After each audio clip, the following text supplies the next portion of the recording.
বিপদ কি আর মানুষকে বলে কয়ে আসে? একদমই না। আজ আমাকে এত বড় বিপদের সম্মুখীন হতে হলো, তাও আবার একা ঘরে। তোমরা তো সবাই জানো যে বর্মশাই বাড়িতে নেই, আমি একা ছোট ছোট দুটো সন্তানকে নিয়ে ঘরে আছি। তার মধ্যে ভগবান আমাকে এত বড় একটা বিপদের সম্মুখীন কেন যে ফেলালো। তো তোমরা পুরো ভিডিওটা দেখো, আশা করি বুঝতে পারবে এবং তোমাদেরকে আমি খুলে বলবো ভিডিওটাতে। So hello everyone, good morning. সবাই কেমন আছো? আশা করছি ভালো আছো, আমিও ভালো আছি তোমাদের ভালোবাসায়। আমি প্রিয়া, আমার ছোট্ট একটা মিনি ব্লগে তোমাদের সকলকে স্বাগত। এইদিকে দেখছো, ঘুম থেকে উঠে আমাদের মায়েদের প্রথম ডিউটি ছেলেমেয়েদের জন্য খাওয়া বানানো। যেহেতু ওরা স্কুল যাবে, তাই যেমন ভাবনা তেমন কাজ। আজকের রেসিপিটাও আমি বানিয়ে নিয়েছি, ভাত ভাজা করে দিয়েছি ওদেরকে। সকাল সকাল ওরা বলেছে ভাত ভাজা খেয়ে যাবে, তাই ওদেরকে সুন্দর করে ভাতটা ডিম দিয়ে পেঁয়াজ দিয়ে ভেজে দিয়ে দিয়েছি।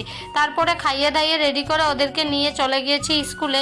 যেহেতু একা হাতে কাজ, সব ভিডিও তো তোমাদের সঙ্গে শেয়ার করা যায় না, যতটুকু সম্ভব ততটুকুই তোমাদের সঙ্গে শেয়ার করি।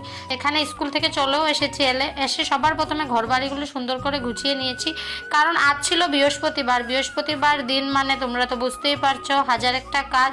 যতই তুমি কাজ গুছিয়ে করো না কেন, কাজ আর শেষ হয় না। তারপরে কি করব, এত সুন্দর রৌদ্র বাইরে, এদিকে সুন্দর করে বিছানাপাটি গুছিয়ে পরিষ্কার করে চলে গেলাম কাপড় চোপড় মেলতে। কারণ কাপড় চোপড় যদি না মেলে, এদিকে রৌদ্র চলে যাবে আর কাপড় শুকাবে না। কারণ আগের দিন কিছু কাপড় ধুয়েছিলাম, আর রোদ বৃষ্টি তো লেগেই আছে। তারপরেও এত সুন্দর রৌদ্র দেখে কি আর কাপড় নিয়ে ঘরে বসে থাকা যায় বলো? আর আমার তো রোজকার অনেক অনেক কাপড় জমে যায়। যারা তোমরা আমার রোজ ভিডিও দেখো, তোমরা নিশ্চয়ই বুঝতে পারো।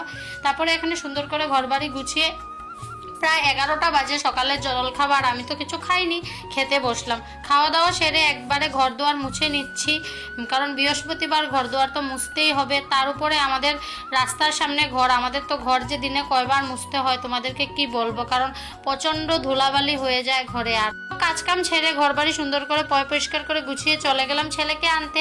ছেলেকে নিয়ে আসার সময় মাছও নিয়ে আসলাম। আর কি পরিস্থিতি দেখো, সান্ধান করে কখনোই আমি মাছ কাটিনি, কিন্তু আজ আমায় সান্ধান করেও মাছ কাটতে হলো।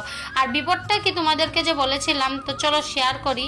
আর এদিকে তো রান্নারও জোগাড় করে নিয়েছি, কি কি রান্না হবে আজকের, বেশি কিছু বানাইনি। ডাল বানিয়েছি, চিচিঙ্গা ভাজা করেছি, আর এখানে জোগাড় করেছি মাছ বানাবো ঝিঙ্গা আলু টমেটো দিয়ে। কিন্তু সব কিছু যে আর আমার ভাবনা মতো কি হবে, বিপদটা যে আমার সঙ্গে এভাবেই আসলো, কি আর বলবো তোমাদেরকে বলো। একে তো বর্মশাই বাড়িতে নেই, দ্বিতীয়ত আমার গ্যাসটা কি হয়ে গেছে, মানে রান্না যে করছি আমি অনেক কষ্ট করে, তোমাদেরকে বলে হয়তো বোঝাতে পারবো না।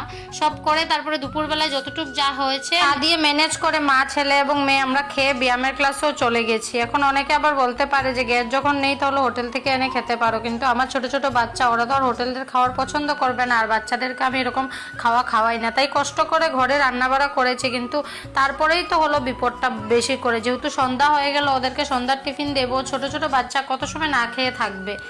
হঠাৎ করে এভাবে চুলাটা নষ্ট হয়, অনেক খারাপ লাগলো। তারপরে অনেক সময় কারেন্টও ছিল না, অনেক কষ্ট করে ওদেরকে খাওয়া দিয়েছি। তো চলো সবাইকে বাই বাই।